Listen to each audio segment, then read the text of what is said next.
और अब सवाल उठता है कि इमरान खान ने आखिर अपने ही सांसदों को वोटिंग से गैर हाजिर रहने के लिए चिट्ठी क्यों लिखी, क्योंकि कायदे से तो होना यह चाहिए था कि इमरान अपने सभी सांसदों को वोटिंग में भाग लेने को कहते ताकि विपक्ष के अविश्वास प्रस्ताव को वो गिरा सकते, लेकिन ऐसा नहीं हुआ और इसकी वजह आपको बताते हैं। दरअसल इमरान खान को अपनी ही पार्टी के सांसदों पर भरोसा नहीं है। इमरान को डर है कि उनकी अपनी ही पार्टी के सांसद उनके खिलाफ वोट कर सकते हैं, और यही नहीं, उन्हें वोटिंग के दौरान क्रॉस वोटिंग की भी आशंका सता रही है। और यही वजह है कि इमरान खान अपने खेमे की बगावत को रोकना चाहते हैं। यही नहीं, पीटीआई सांसदों को डराने के लिए इस चिट्ठी में इमरान ने दल बदल कानून का भी जिक्र किया है। मतलब अगर सांसदों ने निर्देश नहीं माने तो उनकी सदस्यता जा सकती है। साथ ही चिट्ठी में हिदायत दी गई है कि पीटीआई के सांसद विपक्ष के प्रलोभन में ना पड़े। दरअसल अविश्वास प्रस्ताव पास होने के लिए 172 सांसदों का वोट जरूरी है, और इमरान को यह लग रहा है कि इस आंकड़े को पाने के लिए विपक्षी खेमा पीटीआई के सांसदों से भी प्रस्ताव के पक्ष में वोटिंग करा सकता है। और इसी वजह से कोशिश यही है इमरान खान की कि किसी भी तरीके से उनके सांसद इस वोटिंग में हिस्सा ना ले। लेकिन गुप्त पत्र पर पाकिस्तान के प्रधानमंत्री मियां इमरान खान पूरी तरह से घिर चुके हैं, जिस पत्र के जरिए इमरान खुद को बेचारा बताकर विदेशी साजिश की ओर इशारा कर रहे थे, अब उसी पत्र पर विपक्ष ने हल्ला बोल दिया है। विदेशी साजिश वाले घूस चिट्ठी पर इमरान खान बुरी तरह से फंसते हुए दिख रहे हैं। चिट्ठी में विदेशी ताकतों के सबूत का दावा किया जा रहा है। विपक्ष ने गुप्त चिट्ठी पर संसद का संयुक्त अधिवेशन बुलाने की मांग की है और पत्र को सार्वजनिक करने को कहा है, जबकि इमरान खान ने कहा कि विदेशी नीति के कारण पत्र को सार्वजनिक नहीं कर सकते। हालांकि उन्होंने चिट्ठी मुख्य न्यायाधीश को दिखाने की बात कही है। इमरान खान ने अपनी इस्लामाबाद की रैली में भी इस चिट्ठी का जिक्र किया था और इसी चिट्ठी का जिक्र करते हुए यह बताया था कि किस तरीके से विपक्षी दल उनके सांसदों को प्रलोभन दे रहे हैं, खींचना चाहते हैं ताकि किसी भी तरीके से उनकी सरकार गिर जाए। और ऐसे में सवाल यही है कि किस तरीके से अब इमरान खान अपनी कुर्सी को बचाएंगे। सरफराज मेरे सहयोगी लगातार बने हुए हैं, उनका एक बार फिर से रुख कर लेते हैं। सरफराज, जिस तरीके के हालात बने हुए हैं मौजूदा स्थिति में आपको क्या लगता है, क्योंकि मुश्किलात का सामना तो कर रहे हैं लेकिन संभावना है कि किसी भी तरीके से अपने दलों को, अपने नेताओं को, अपने सांसदों को वो अपने पाले में रख पाए? बज़ाहिर तो ऐसा नहीं लग रहा। बज़ाहिर तो नजर यही आ रहा है कि no confidence motion Imran Khan के खिलाफ कामयाब होती नजर आ रही है। इमरान खान के जो एक बहुत बड़ी अलाई थी, जैसा कि आपने अपने इंट्रो में बताया, MQM, उन्होंने रात के आज अपोजिशन के साथ मुआहिदा कर लिया है। एक तहरीरी डॉक्यूमेंट उसके ऊपर उन्होंने साइन भी कर लिए हैं, बताया जा रहा है। और आज शाम को वो प्रेस कॉन्फ्रेंस में उसका ऐलान भी करेंगे और जो 2 मंत्रालय उनके पास हैं उनसे रेजिग्नेशन भी देंगे।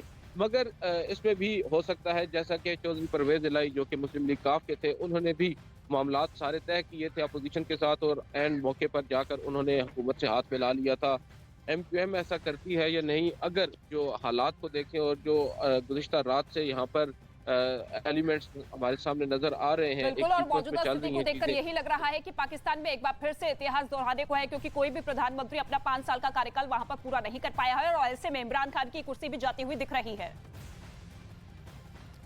और पाकिस्तान से एक और बड़ी खबर सामने आ रही है। साजिश में फंसे प्रधानमंत्री इमरान खान ने राजनीतिक समिति की बैठक बुलाई है। इस बैठक में अविश्वास प्रस्ताव पर चर्चा करेंगे और इससे निपटने की रणनीति पर चर्चा की जाएगी। सूत्रों के हवाले से यह खबर है कि इस बैठक में राजनीतिक समिति के सदस्य के साथ कुछ संघ के मंत्री भी शामिल होंगे। तो अपनी सरकार सत्ता बचाने के लिए यह बड़ी बैठक यहां पर इमरान खान करने जा रहे हैं। लेकिन बड़ा सवाल यही है कि क्या ये जो सबसे बड़ी अग्नि परीक्षा इस बार इमरान खान देने जा रहे हैं उसमें वो अपनी कुर्सी बचा पाएंगे या नहीं, क्योंकि आंकड़े ये कह रहे हैं कि इस बार इमरान खान की कुर्सी जाना लगभग तय है।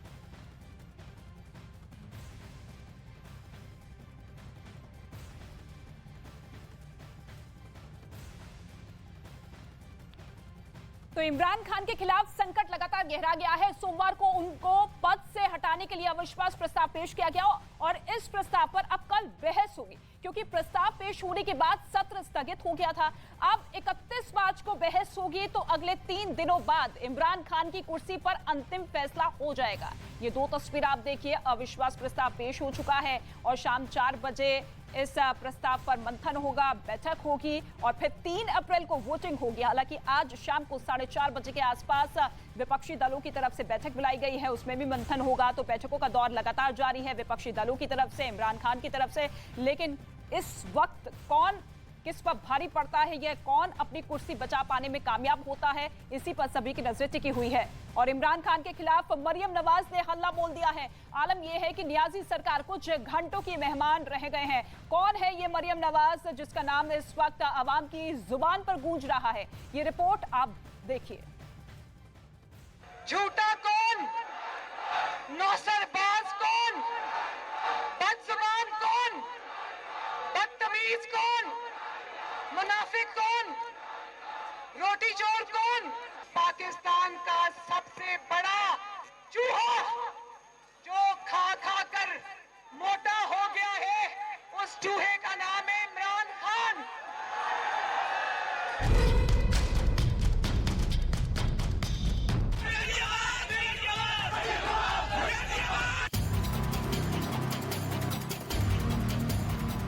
ये पाकिस्तान की नई आवाज है।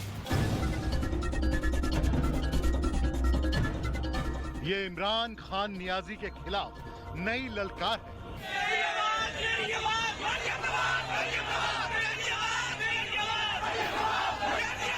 पाकिस्तान का ये सबसे पावरफुल चेहरा है। इस्लामाबाद से नियाजी सरकार को उखाड़ फेंकने का यलगार करने वाला ये चेहरा है मरियम नवाज।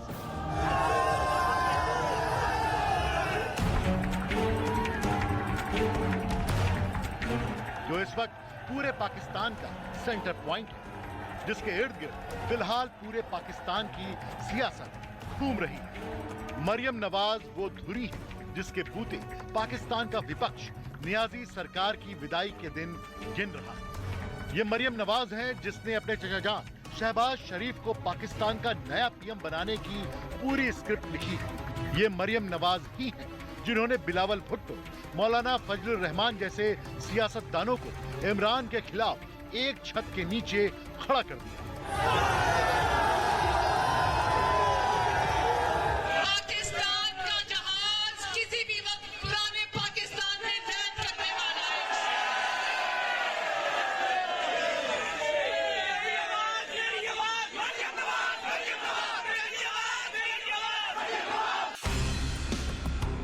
पाकिस्तान के इस नए सितारे की चमक के सामने इमरान खान नियाजी की 2.5 दशकों की राजनीति पानी भर रही है।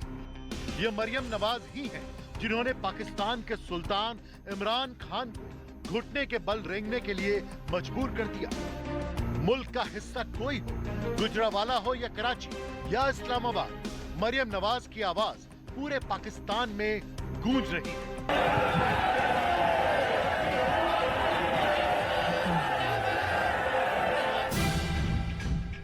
मरियम नवाज का पाकिस्तान की सियासत में उभरना कोई ऐतिहासिक घटना नहीं है, न कोई अचंभे की बात है, लेकिन उनका यूं अचानक छा जाना मुल्क की आवाम के लिए एक विकल्प की तलाश का पूरा होना है। मरियम नवाज फिलहाल पाकिस्तान मुस्लिम लीग नून की उपाध्यक्ष है। नवाज शरीफ की गैर मौजूदगी में मरियम ने जिस तरह पिता की सियासी विरासत को संभाला है, उसकी तारीफ पाकिस्तान के टीवी चैनलों पर हो रही है। असल में मरियम नवाज पाकिस्तान की उस नाइंसाफी बदले की सियासत की पैदाइश है जो हुकूमत में आते ही अपने विपक्षियों को जेल की सलाखों के पीछे भेजने की नापाक हरकतों से लबरेज है। मरियम का इतिहास पाकिस्तानी सियासत की साजिशों, नफरतों और विरोध में उठने वाली हर आवाज को दबा देने के खिलाफ विद्रोह का चेहरा है, जिसे मुल्क की आवाम उम्मीद भरे नजरों से निहार रही है, जिसके चेहरे में उसे बेनजीर भुट्टो नजर आ रही है। वो नवाज शरीफ नजर आ रहे हैं जिन्हें सत्ता से बाहर होते ही मुल्क से बाहर कर दिया गया। मरियम के भाषणों में पाकिस्तान की जनता अपनी आकांक्षाओं का आकाश देख रही है। यही वजह है कि मरियम जहां भी जा रही है तारीफ पा रही है। गुजरावाला वालों, नवाज शरीफ दुनिया का वो वाहिद बॉलर है जिसने एक गेंद पर लंदन से बैठकर इमरान खान की 2 दर्जन विकेटें उड़ा दी। जो बीमारी पाकिस्तान को लग गई थी ना, जो महंगाई की बीमारी, इमरान खान जिस बीमारी का नाम है, और जो भी पाकिस्तान में उसकी नालायकी की वजह से मसाइल हुए हैं, उन सब बीमारियों का अल्लाह के फजल से एक ही इलाज है, उसका नाम है मोहम्मद नवाज शरीफ। उन्होंने लंदन से बैठ के ऐसा इलाज किया है ना, इसका कि याद करेगा सारी उम्र। मरियम नवाज के इंशाअल्लाह ताला उतार के आपकी अदालत में पेश करेंगे। उसको आपका आटा महंगा करने का, आपकी चीनी महंगी करने का, आपका पेट्रोल महंगा करने का, आपका डीजल महंगा करने का, आपका तेल घी महंगा करने का जवाब देना पड़ेगा इंशाअल्लाह। पाकिस्तान के नए चेहरे की कहानी का ये आगाज है। अब आते हैं मरियम के उस दौर की दास्तान पर जहां से मरियम को सत्ता को चुनौती देने वाली ये तल्ख आवाज मिली, जहां से मरियम ने जाना कि पाकिस्तान में रहना है तो नियाजी वाली सरकार को नहीं सहना है, उसे उखाड़ फेंकना है।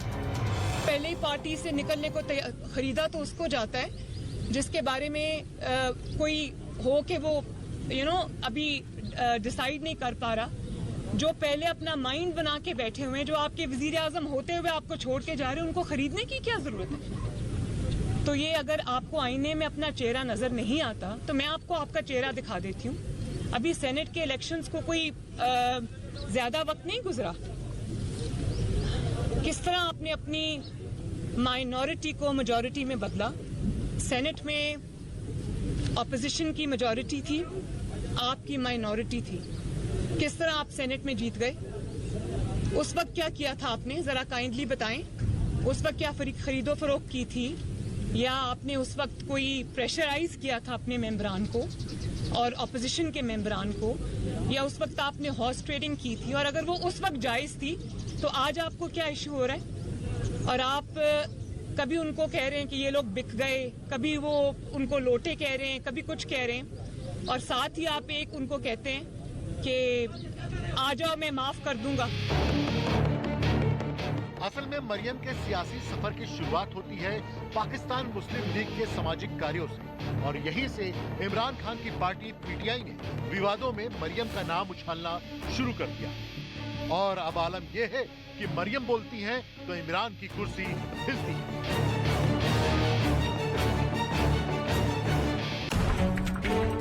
पूर्व प्रधानमंत्री नवाज शरीफ इन दिनों लंदन में हैं और बीमार हैं। हालांकि लंदन से ही नवाज शरीफ नियाजी सरकार की विदाई की तारीखें तय कर रहे हैं, लेकिन पाकिस्तान में इस काम की कमान उनकी बेटी ने संभाल रखा है। जानकारों का मानना है कि मरियम हमेशा से सियासत में आना चाहती थी, लेकिन उनकी एंट्री नवाज शरीफ की इजाजत के बाद ही 2012 में हो सकती है।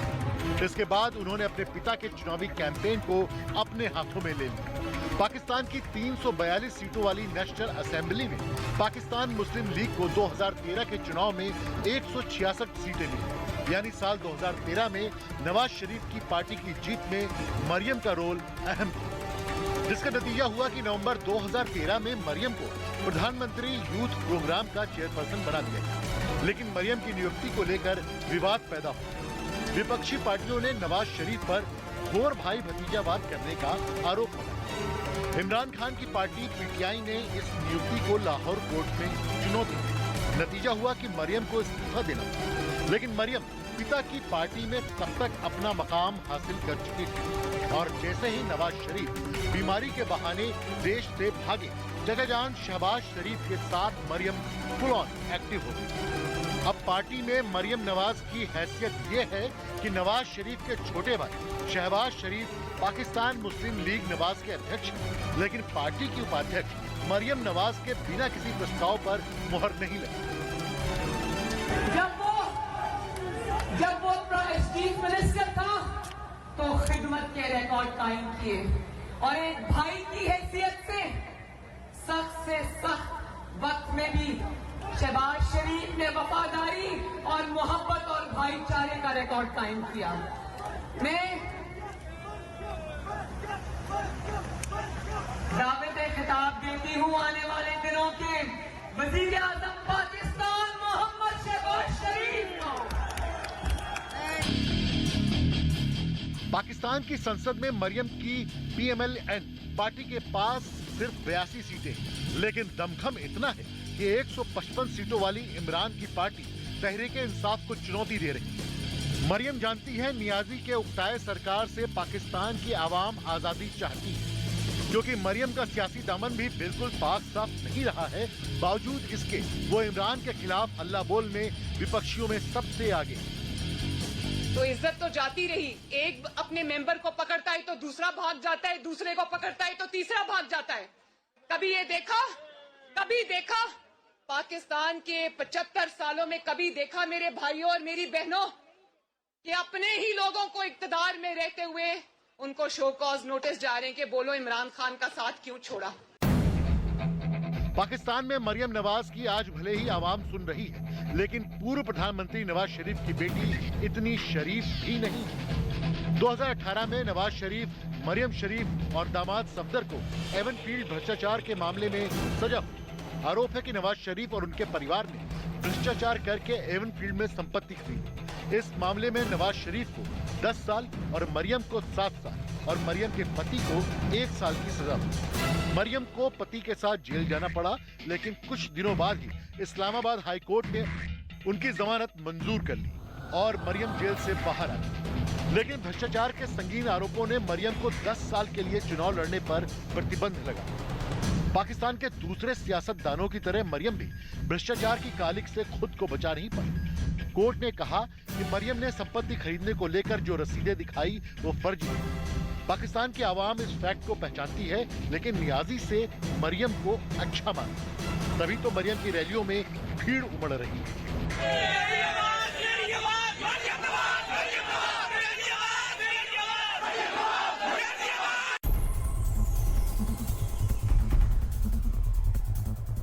मियां नवाज शरीफ के लंदन जाने के बाद मरियम को मौका मिला और पिता की विरासत वाली सियासत जो पाकिस्तान के करीब हर हिस्से में पहचानी जाती है, मरियम ने उसे बखूबी संभाल लिया। वो चाहे पाकिस्तान का सीनेट हो, नेशनल असेंबली हो, पंजाब विधानसभा चुनाव हो, सिंध का चुनाव हो, खैबर पख्तूनख्वा चुनाव हो, बलूचिस्तान का चुनाव हो, चाहे गिलगिट बल्टिस्तान का असेंबली चुनाव हो, मरियम पाकिस्तान के सियासी आसमान पर इस वक्त चमक रही है।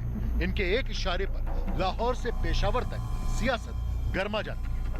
जो तकब्बुर के साथ अकड़ कर बड़ी रऊनियत के साथ ये कहता था मैं नारों नहीं दूंगा। इमरान का आज तख्त हिल रहा तो उसके पीछे मरियम की पाकिस्तानी विपक्ष के साथ सूझबूझ वाली सियासत ही है। न्यूयॉर्क टाइम्स की 11 शक्तिशाली महिलाओं की सूची में मरियम अपना नाम दर्ज करा चुकी है। अविश्वास प्रस्ताव में इमरान के बहुमत साबित करने की उम्मीद ना के बराबर है और मरियम के चचाजान शहबाज शरीफ इमरान की रवानगी के बाद प्रधानमंत्री पद की दौड़ में सबसे आगे हैं। और ऐसा हुआ तो 48 साल की मरियम नवाज शरीफ तब पाकिस्तान की सबसे ताकतवर महिला हुई।